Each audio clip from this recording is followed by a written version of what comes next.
È sempre parità, sempre 0-0. C'è la conclusione, la prima della partita da parte di Molinini al 31esimo. Sifarelli la mette nel mezzo, palla nell'area del Margheritese, però poi esce ottimamente. Occhio a questo pallone, deve uscire Bordignon, attenzione, e poi Gambino salva il pallone che si stava dirigendo nella porta vuota con il 9 che tentava l'incursione. La squadra locale, area piena di maglie. Attenzione, salvataggio sulla linea da parte di Fatta, e poi c'è un fischio al direttore di gara.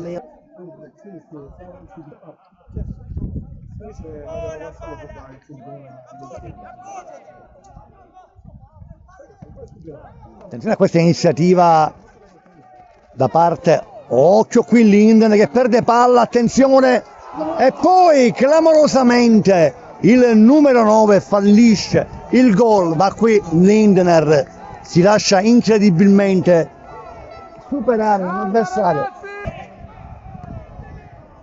Poi rinvio fuori.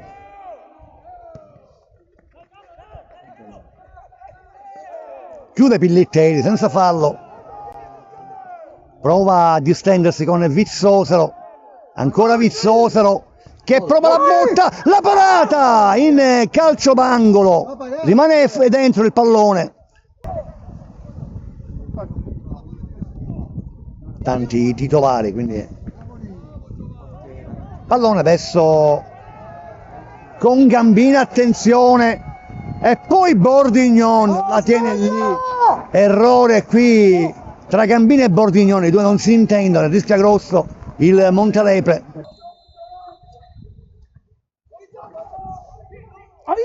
Colpo di testa, palla che termina però al lato.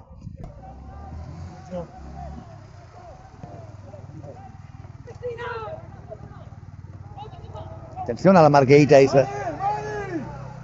C'era forse un Mane, occhio qui. Esce Bordignon, poi la conclusione. Fuori.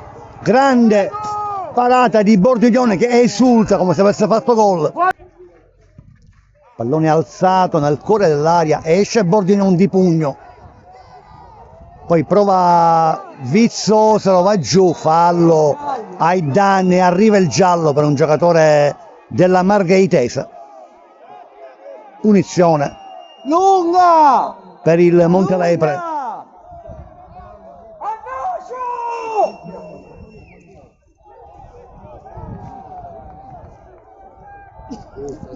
E c'è addirittura un'espulsione probabile per il giocatore che era stato ammonito qualche attimo fa.